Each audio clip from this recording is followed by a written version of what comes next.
Gloire à Dieu. Éternel tendre Père céleste, Dieu Tout-Puissant, c'est une faveur et un privilège qu'aujourd'hui encore tu nous accordes de pouvoir écouter ta merveilleuse parole. Merci d'éloigner la confusion, la distraction et que toute la gloire à toi seul soit rendue au nom de Jésus-Christ. Amen. Bien-aimés, que Dieu vous bénisse abondamment. Nous prenons la parole de Dieu dans le livre des Actes. Actes chapitre 4, nous lirons le verset 32 et 33 et nous ferons également la lecture de Actes chapitre 5 du verset 1 à 11. Je suis dans la version de Louis II. La multitude de ceux qui avaient cru n'était qu'un cœur et qu'une âme. Nul ne disait que ses biens lui appartenaient en propre, mais tout était commun entre eux.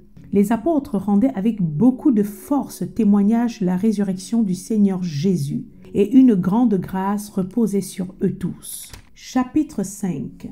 Mais un homme nommé Ananias, avec Saphira sa femme, vendit une propriété et retint une partie du prix, sa femme le sachant.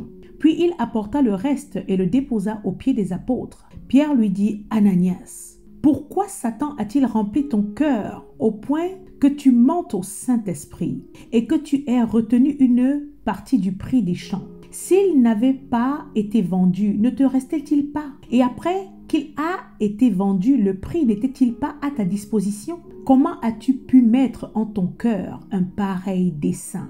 Ce n'est pas à des hommes que tu as menti, mais à Dieu. Ananias, entendant ces paroles, tomba et expira. Une grande crainte saisit tous les auditeurs. Les jeunes gens s'étant levés, l'enveloppèrent, l'emportèrent et l'ensevelirent. Environ 3 heures plus tard, sa femme entra. Sans savoir ce qui était arrivé, Pierre lui adressa la parole. « Dis-moi, est-ce à un tel prix que vous avez vendu le champ ?» « Oui, répondit-elle, c'est à ce prix-là. » Alors Pierre lui dit, « Comment vous êtes-vous accordé pour tenter l'Esprit du Seigneur? Voici ceux qui ont enseveli ton mari sont à la porte et ils t'emporteront. » Au même instant, elle tomba aux pieds de l'apôtre et expira. Les jeunes gens étant entrés, la trouvèrent morte. Ils l'emportèrent et l'ensevelirent auprès de son mari. Une grande crainte s'empara de toute l'assemblée et de tous ceux qui apprirent ces choses. Que Dieu soit loué au nom puissant de notre merveilleux Seigneur et Sauveur Jésus-Christ. Bien-aimés, voilà un récit très bien connu de la parole de Dieu, l'histoire d'un couple de croyants, Ananias et Saphira. C'étaient des frères en Christ qui vivaient parmi les croyants de l'époque. Et les événements à peine lus se déroulent après la Pentecôte, donc après la venue du Saint-Esprit dans un climat, comme nous le dit le verset 33, de grâce, voire même de grande grâce, dans le sens que Dieu accordait à tous les croyants de la maisonnée faveur et bénédiction. Ils vivaient dans l'unité, l'entraide et le soutien mutuel et s'opéraient au milieu d'eux des miracles au quotidien. Car bien aimés, disons-nous le bien, là où il y a la vérité, là également se trouve Dieu. Et quand Dieu est quelque part, il y a l'entente, la joie, la paix, on est heureux. On peut prier le Seigneur ensemble et voir son bras puissant se manifester dans la vie des uns et des autres. On peut voir des blocages, des barrières tomber.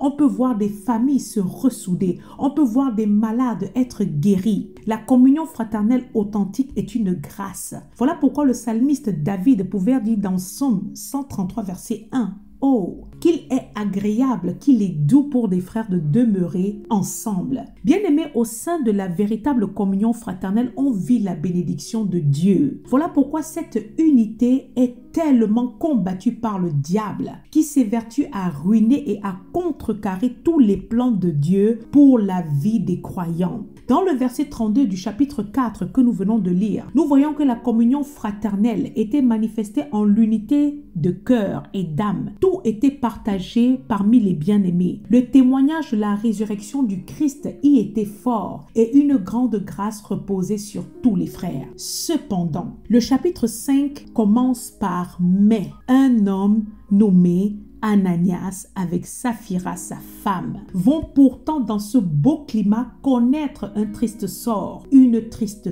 fin à cause d'un péché en particulier. Preuve une fois de plus que le salaire du péché, c'est la mort, selon Romains 6, verset 23. Bien-aimé, quand l'apôtre Paul nous demande dans l'Éphésiens 4, 27 de ne pas donner accès au diable, c'est très important. Nous devons prendre conscience de l'existence du monde spirituel, l'existence de l'adversaire, de qui il est, de quels sont ses desseins, quels sont les projets du diable pour nous, enfants de Dieu. Car oui, certes, Dieu a pour nous, selon Jérémie chapitre 29, 11, des projets de paix et non de malheur pour nous assurer de l'avenir et de l'espérance. De la même manière, l'adversaire a pour nous des projets de destruction. Prenons conscience que quand Dieu parle d'unité, le diable parle de division. Quand Dieu parle d'amour, le diable parle de haine. Il est ennemi de Dieu et ennemi des enfants de Dieu. Voilà pourquoi même sur les moindres détails de nos vies, nous devons veiller, car nous savons que le diable se cache dans les détails. Jacques chapitre 1, 22 dit « Ne nous bornons pas seulement à écouter la parole de Dieu,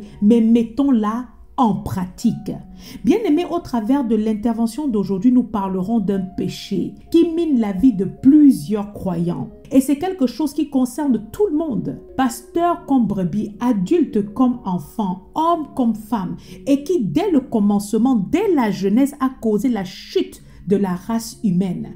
Quelque chose qui passe parfois très rapidement dans la bouche et qui ne semble pas bien grave, qui est même parfois considéré comme quelque chose d'anodin, mais pourtant que Dieu condamne avec fermeté. Bien-aimé, il s'agit du mensonge. Si tu as l'occasion d'écouter ce message, aujourd'hui, enfant de Dieu, n'endurcis pas ton cœur, car c'est au travers de sa parole que Dieu nous interpelle. Et il le fait par amour. L'amour de Dieu marche également avec la réprimande, avec la correction, qui nous permet de nous réajuster et de revenir sur le droit chemin. Hébreux chapitre 12, verset 6 dit « Car le Seigneur châtie celui qu'il aime, et il frappe de la verge tous ceux qu'il reconnaît pour ses fils. » Quand la parole de Dieu vient attirer notre attention sur un détail, c'est que Dieu veut nous exhorter à retourner sur le droit chemin. Toute réprimande basée sur la vérité qui est la parole de Dieu doit être considérée comme quelque chose de salutaire. Ézéchiel chapitre 18 verset 23 nous dit que la volonté de Dieu n'est pas que le pécheur meure, mais qu'il se répande et qu'il vive, qu'il change de conduite.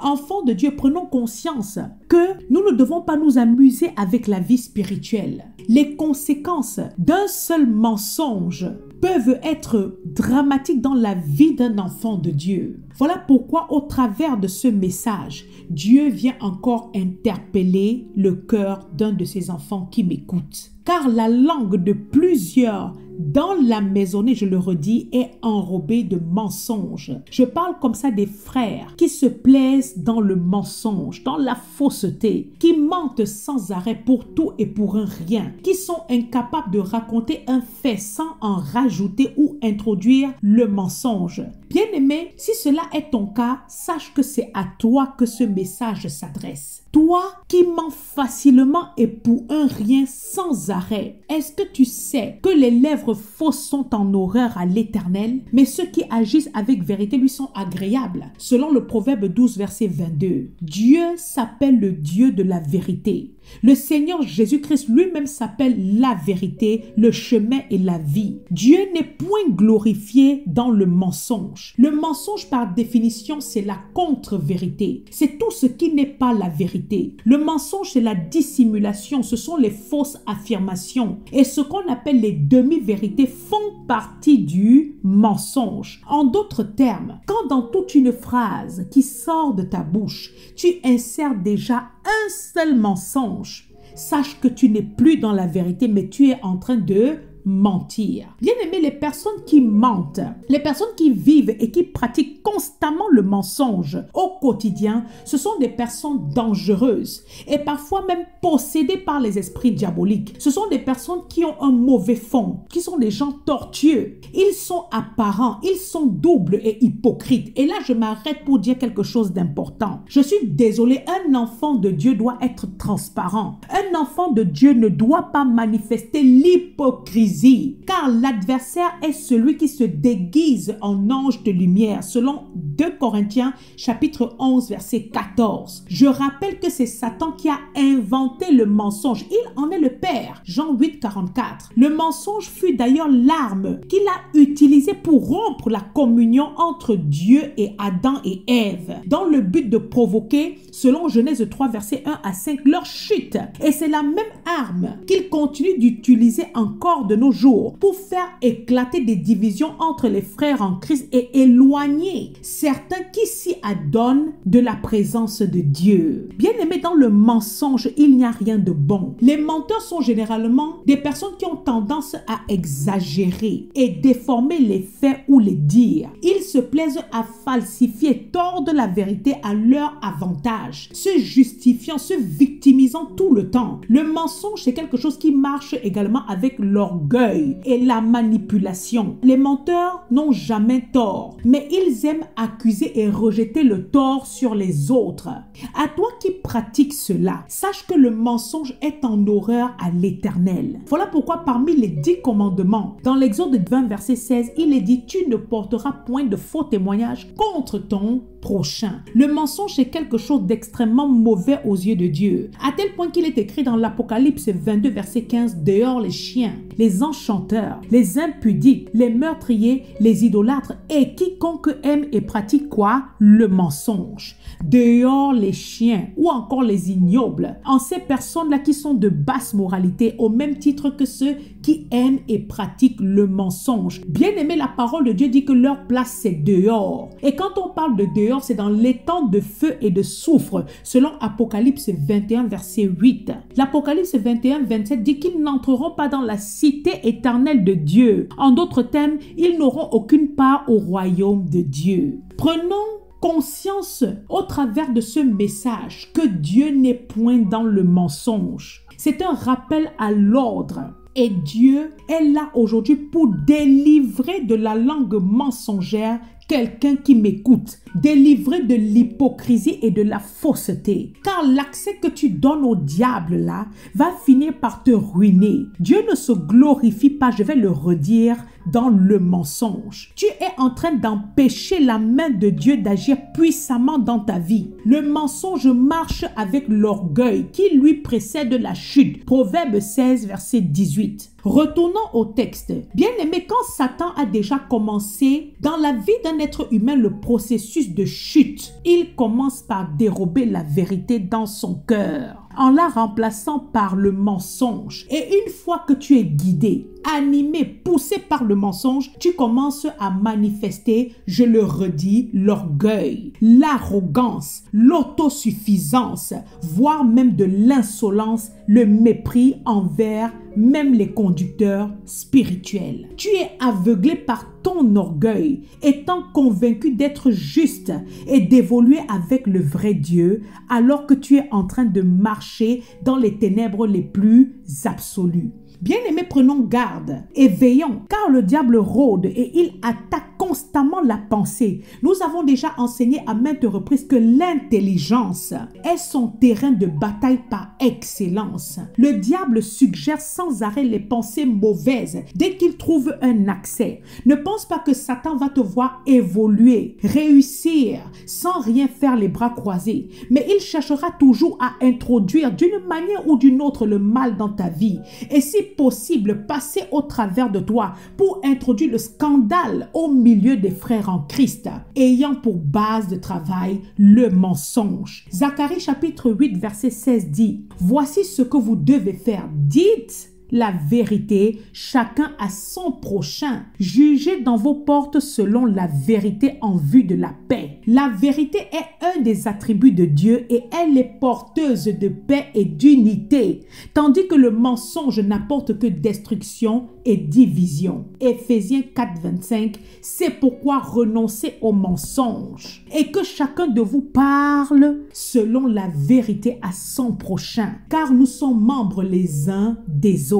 Concernant le couple d'Ananias et Saphira, Chers conjoints, maintenant c'est à vous que je vais m'adresser. Même si Dieu dit qu'on ne forme qu'une seule chair avec son époux ou son épouse, retenons cependant que le salut est avant tout personnel. Devant Dieu, tu seras seul. Le mariage est une bénédiction. C'est une bénédiction d'avoir un partenaire qui partage la même croyance en Dieu et qui, lorsque ça ne va pas, est capable, au travers de la parole de Dieu, de ramener l'autre dans la vérité. Car quand dans un couple de croyants, il n'y a pas l'un pour rattraper l'autre, alors le désastre s'ensuit indubitablement, comme ce fut le cas d'Ananias et Saphira, qui vendirent une propriété, un terrain, et retinrent une partie d'argent. Et il est écrit que sa femme, Saphira, était au courant. Chers conjoints, sachant que le mariage, je vais le redire, est une bénédiction de Dieu. Une bénédiction faite pour que nous puissions cheminer, marcher dans la vérité, vivre selon la parole de Dieu. Donc l'amour que tu éprouves pour l'autre en aucun cas ne justifie le mensonge que tu cautionnes. Saphira a suivi Ananias dans son mensonge. Bien-aimé, je veux te dire à toi qui m'écoutes que aimer, c'est dire la vérité à l'autre afin de l'aider à s'améliorer. Alors que couvrir son péché de manière consciente pour soi-disant éviter les problèmes dans le foyer, c'est participer au péché. Saphira aurait pu raisonner son époux et lui éviter cette tragédie. Mais le couple dans la parole de Dieu d'Ananias et Saphira, prenons conscience qu'il représentait l'exemple parfait de l'hypocrisie présente parmi les chrétiens, où monsieur et madame s'accordent pour aller mentir l'homme de Dieu. En pensant berner Pierre et toute la communauté de frères, ils se sont attirés sur eux-mêmes le malheur et la mort, car le salaire du péché, c'est la mort. Combien de couples de croyants qui ne veillent pas, qui ne sont pas authentiques vraiment devant Dieu, s'accordent au sein de leur foyer pour médire sur les frères, pour comploter et manifester une certaine hypocrisie en pensant traiter mal les autres. En réalité, c'est sur eux-mêmes qu'ils sont en train de laisser l'avantage à Satan pour les détruire. Chers conjoints, quand le mensonge est déjà de manière tolérée et justifiée comme ça au milieu de vous, sachez que votre couple est en grave danger. Ça commence envers ceux du dehors, mais ce n'est qu'une question de temps avant que cela soit tangible et manifeste entre vous deux. Je vais relire le verset 3. Pierre, en voyant leur don, demandera au mari Ananias: pourquoi Satan a-t-il rempli ton cœur au point où tu montes au Saint-Esprit?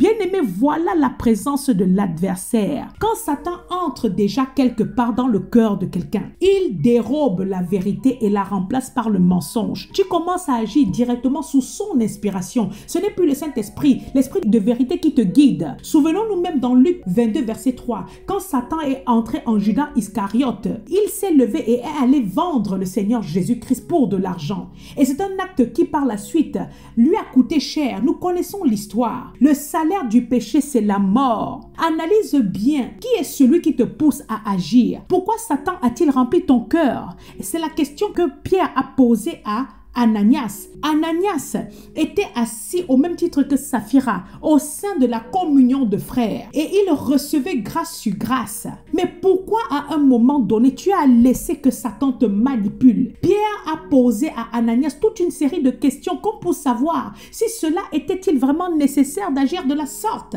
en lui rappelant en gros que tous les dons effectués par les frères étaient volontaires et non obligatoires. Et là encore, nous devons prendre conscience que quand nous donnons ou nous faisons quelque chose pour Dieu, faisons-le sans murmure, en ne ressentant pas une quelconque pression, car cela serait diabolique. Devant Dieu, chacun doit être responsable de ses agissements. Ce que Dieu regarde avant tout, c'est ton cœur et non tes apparences. Il bénit ton obéissance avant tout. On ne peut pas tromper Dieu. Ananias et Saphira avaient un problème. 1 Timothée 6,10, l'amour de l'argent est une racine de tous les maux. Voilà quel était le problème de ce couple, comme celui de Judas d'ailleurs, qui également est le problème de plusieurs personnes qui se trouvent dans la maisonnée de frères. Ce sont comme ça des personnes qui ont mis l'argent à la place de Dieu. L'argent devient ton Dieu à tel point que cela t'entraîne à la perdition sous toutes ses formes. Ananias et sa femme aimaient l'argent plus que Dieu. Ils aimaient aussi les éloges. Ils recherchaient la gloire des hommes, leur reconnaissance. Ils voulaient qu'on voit en eux que eux aussi ils ont donné de l'argent, comme l'a fait Joseph, surnommé Barnabas dans le verset 36 du chapitre 4, où il est dit qu'il a vendu son champ et il a apporté tout l'argent au sein de la communauté. Bien aimé, je vais le redire, faisons attention à comment nous donnons pour Dieu, car les intentions et les attitudes qui accompagnent tous nos dons sont très importants. Et ce n'est pas contre le conducteur spirituel que tu es en train de pécher, mais tu es en train de pécher contre Dieu. Or, mieux vaut ne pas défier, mentir, Dieu et ne pas s'opposer à Dieu qui lui est la vérité au travers de tes mensonges et de ton hypocrisie, car tu serais alors en mauvaise posture. À l'écoute de ce message, bien-aimé, renonce une fois de plus aux mensonges et répands-toi. Le châtiment de la mort, de la perte n'arrive pas toujours tout de suite, mais Dieu laisse toujours l'occasion de se repentir, de changer de trajectoire, de rétablir la communion, et il pourvoit à cela au travers de l'enseignement. Et il vient te ramener à vivre la réelle communion, que ce soit avec les frères en Christ, que ce soit avec Dieu. Bien-aimé, je m'arrête là pour dire encore quelque chose. Tu ne peux pas prétendre être en communion avec Dieu si tu n'es pas déjà en accord avec les frères de la maisonnée. La communion est d'abord perpendiculaire avant d'être verticale. En ce qui concerne ce couple dont la parole de Dieu nous a parlé aujourd'hui, hélas, malgré les interrogations de Pierre à Ananias et à sa femme, qui arriva 3 heures après que son mari n'ait expiré, elle aussi elle a menti. Mais quelle triste fin pour ce couple de croyants, finir de la sorte. Et je le redis, sont semblables à Ananias et Saphira bon nombre d'époux dans le milieu chrétien qui ont pour base le mensonge, où l'hypocrisie et les mauvaises pensées minent leur intelligence, au lieu que la maison des croyants soit remplie de bénédictions. Mais c'est là-bas même qu'on dénigre, qu'on salit, qu'on complote contre les frères en Christ, même contre les dirigeants que Dieu utilise pourtant puissamment pour enseigner la parole, pour intercéder pour l'avancement de leur vie. Bien-aimé, que Dieu nous aide, qu'il nous fasse grâce. Chacun récoltera le fruit de ses actes. Ananias et Saphira furent frappés sévèrement à cause de leur malhonnêteté. Que Dieu nous donne la grâce de marcher dans l'obéissance à sa parole, de marcher dans la vérité, la justice, la droiture et l'intégrité, conduit par son esprit. Car le Romains 8 verset 14 dit « Car tous ceux qui sont conduits par l'Esprit de Dieu sont fils de Dieu. » Que Dieu vous bénisse. Amen.